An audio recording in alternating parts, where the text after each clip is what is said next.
तो अभी हम लोग शुरू करते हैं यहाँ पर जुडिशियल का जो सिस्टम है इंडिया में, है ना, उसके बारे में। और इसमें आगे हम आईपीसी को पढ़ेंगे। तो सबसे पहले हम जानते हैं कि सबसे ऊपर में जो है सुप्रीम कोर्ट होता है, उसके नीचे में हाई कोर्ट होता है, और उसके नीचे में जो होता है कोर्ट उसी को कहते हैं हम सब ऑर्डिनेट कोर्ट। और इसी सब ऑर्डिनेट कोर्ट में कौन कौन से भाग होते हैं उसको देखेंगे। तो जो मामला है वो उसके आधार पे कोर्ट को 3 भाग में बांटते हैं, एक तो सिविल, दूसरा क्रिमिनल और तीसरा रिवेन्यू। तो रिवेन्यू को हम लैंड रिवेन्यू कोड में पढ़ेंगे, यहाँ हम सिर्फ सिविल और क्रिमिनल को पढ़ेंगे। तो सबसे पहले छोटा है जो सिविल, उसको देख लेते हैं। सिविल में नीचे से हम देखते हैं, सबसे नीचे में होता है मुंसिफ का अदालत, उसके ऊपर में रहता है सब ऑर्डिनेट जज। उसमें से 2 भाग हैं, एक होता है सिविल जज क्लास 2 जो कि 25,000 तक के मामले को सुन सकता है। उसके ऊपर में है सिविल जज क्लास 1, वो 50,000 तक के मामले को सुन सकता है। उसके ऊपर में होता है डिस्ट्रिक्ट जज, और डिस्ट्रिक्ट जज के 2 भाग होते हैं, एक डिस्ट्रिक्ट जज और दूसरा एडिशनल डिस्ट्रिक्ट जज। ये दोनों का जो मामले हैं वो कोई लिमिट नहीं है, किसी भी मामले को ये सुन सकते हैं। अब इसके बाद हम देखते हैं जो मेन है क्रिमिनल। क्रिमिनल में भी हम नीचे से जाते हैं, यहाँ सबसे नीचे में जो होता है क्रिमिनल का वो होता है जुडिशियल मजिस्ट्रेट का। इसके 2 भाग हैं, एक होता है जुडिशियल मजिस्ट्रेट क्लास 2 JMSC बोलते हैं जिसको, ये 1 साल तक का दंड और 5,000 तक का जुर्माना दे सकता है। इसके ऊपर होता है जुडिशियल मजिस्ट्रेट फर्स्ट क्लास जिसको क्लास 1 कहते हैं, ये 3 साल तक का सज़ा और 10,000 तक जुर्माना दे सकता है। उसके बाद होता है चीफ जुडिशियल मजिस्ट्रेट, ये 7 साल तक का सज़ा दे सकता है, और वो जो है किसी भी सीमा तक कोई लिमिट नहीं है ये दंड जुर्माना का, लेकिन मनमानी नहीं हो सकता। उसके बाद आता है सेशन जज जो सबसे ऊपर होता है ज़िले में, वो 3 भागों में बटा हुआ है, एक होता है सेशन जज कहते हैं, दूसरा एडिशनल सेशन जज कहते हैं जिसको अतिरिक्त सेशन जज कहते हैं, और तीसरा होता है असिस्टेंस सेशन जज जिसको सहायक सेशन जज कहते हैं। तो नीचे में सबसे है जो असिस्टेंस सेशन जज, वो 10 साल तक का सज़ा दे सकता है और जुर्माना का कोई लिमिट नहीं है। एडिशनल सेशन जज और सेशन जज दोनों का जो अधिकार बराबर है, जो सज़ा को भी कोई लिमिट नहीं है इसका और जुर्माना का भी कोई लिमिट नहीं है।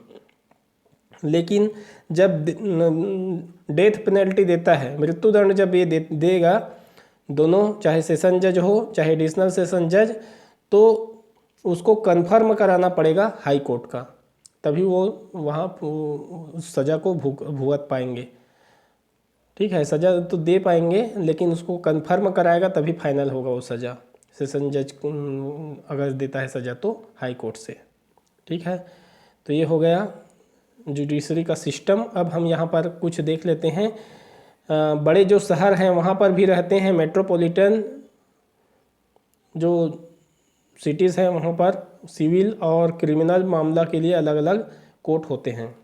ठीक है, उसके बाद आता है कुछ जो एग्जीक्यूटिव जो मजिस्ट्रेट होते हैं, जो अधिकारी होते हैं कार्यपालिका के, उनको भी CRPC के अंतर्गत जो जुडिशियरी पावर दिया गया है, जो उसमें से जैसे DM है, डिस्ट्रिक्ट मजिस्ट्रेट, SDM है, सब डिविजनल मजिस्ट्रेट और तहसीलदार, इनको भी कुछ मजिस्ट्रेट का पावर दिया जाता है जो CRPC में बताया गया है। जब CRPC पढ़ेंगे तो उसको हम क्या क्या इसका पावर है उसको देखेंगे। उसके बाद आता है कोर्ट में जो केस लगाने वाले हैं और जिनके खिलाफ लगाते हैं उनको क्या क्या नाम से जानते हैं। एक तो सिविल मामला में लगाए और दूसरा क्रिमिनल। नाम कई एक टाइप का भी है, कुछ अलग भी है। जैसे कि सबसे पहले हम देख लेते हैं क्रिमिनल में एक तो जो केस करता है उसको प्रोसिक्यूशन कहते हैं, उस पक्ष को प्रोसिक्यूशन कहते हैं, जिसको अभियोजन हिंदी में कहा जाता है। ठीक है। और जो अपराध किए रहते हैं और उस अपराधी के जो पक्ष हैं उसको एक्यूज्ड कहते हैं और या फिर अभियुक्त कहते हैं। मतलब ये जो है एक भी हो सकता है और एक से अधिक लोग भी हो सकता है, तो अभियुक्त गण ऐसा बोलेंगे। अगर किस उस अभियुक्त को अगर सज़ा मिल गया या नहीं मिला, ठीक है, तो ऐसे स्थिति में जो संतुष्ट नहीं है वो पक्ष ऊपर के कोर्ट में जब जाएगा तो वो अपील करेगा। तो अपील जो करेगा उसको अपीलेंट कहते हैं, अपील करता। और जिसके खिलाफ अपील करेगा या जो अपील करेगा तो जो उसका जवाब जो देगा उसको रेस्पोंडेंट कहते हैं या उत्तरदाता कहते हैं। तो ये तो हो गया क्रिमिनल मामला में। और सिविल मामला में देख लेते हैं लगभग वैसे ही हैं। जो सिविल मामला में कोई जो पिटीशन दायर करेगा, पिटीशन का मतलब क्या होता है, रिट है ना, याचिका दायर करेगा, उसको याचिकाकर्ता या पिटिशनर कहते हैं। और उसका जो जवाब देगा उसको रेस्पोंडेंट या उत्तरदाता कहते हैं। और सिविल मामला जो लगाएगा उसको वादी या प्लेंटिफ कहते हैं। और जो उसका जवाब देगा, ठीक है, तो उसको रेस्पोंडेंट भी बोलते हैं और उसी को डिफेंडेंट भी बोलते हैं। डिफेंडेंट मतलब अपना बचाव करेगा वो, ठीक है, तो दोनों कहते हैं। और जो अपील करेगा इसमें भी उसको अपील करता है या अपीलेंट कहते हैं, ठीक है। तो ये इस प्रकार से हो गया। अब उसके बाद हम देख लेते हैं जो लॉ का जॉब करते हैं उन लोगों को किस किस नाम से जाना जाता है। तो सबसे पहले लॉयर, मैंने दूसरा नंबर में लिख दिया है लेकिन लॉयर है जिसको वकील कहते हैं। तो ये कौन लोग होते हैं, जिसके पास LLB का 3 साल का डिग्री है, मतलब लॉ की डिग्री है, जिसने पढ़ाई कंप्लीट कर लिया है वो लॉयर बन गया। अब एडवोकेट, एडवोकेट किसको कहते हैं, जिसको हिंदी में अधिवक्ता कहते हैं।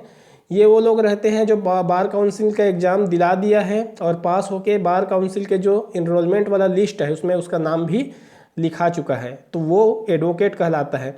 इनको एडवोकेट को बोलने का अधिकार होता है, किसी भी पक्ष की ओर से जाके पैरवी कर सकता है, उसका पक्ष रख सकता है। एडवोकेट का मतलब ही होता है किसी की अगुवाई करना या उसका पक्ष लेना।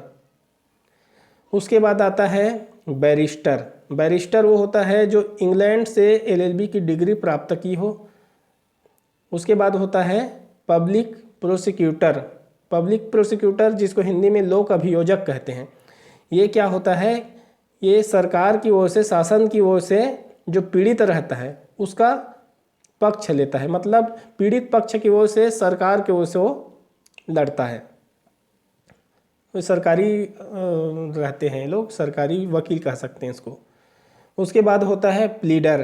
प्लीडर को अभिवचनकर्ता कहते हैं। तो ये क्या होता है, जब कोई प्राइवेट व्यक्ति की ओर से जब लड़ने के लिए कोई एडवोकेट आए तब हम उसको उस समय प्लीडर कहते हैं, ठीक है। उसके बाद आता है एडवोकेट जनरल, जिसको महाधिवक्ता कहते हैं।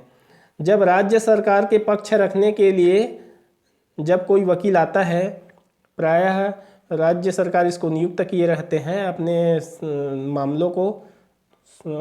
मामले में उपस्थित होने के लिए, तो वो महाधिवक्ता कहलाता है। अब अटॉर्नी जनरल, जिसको महान्यायवादी कहते हैं। जब केंद्र सरकार का पक्ष ये एडवोकेट रखता है या केंद्र सरकार के तरफ से हमेशा उपस्थित होता है उसके मामले में, तब वो महान्यायवादी कहलाता है, अटॉर्नी जनरल कहलाता है। और अटॉर्नी जनरल के हेल्प के लिए, असिस्टेंट के लिए जब कोई नियुक्त हो एडवोकेट तो वो सॉलिसिटर जनरल कहलाता है। तो ये हो गया लॉ का जॉब करने वाले लोग।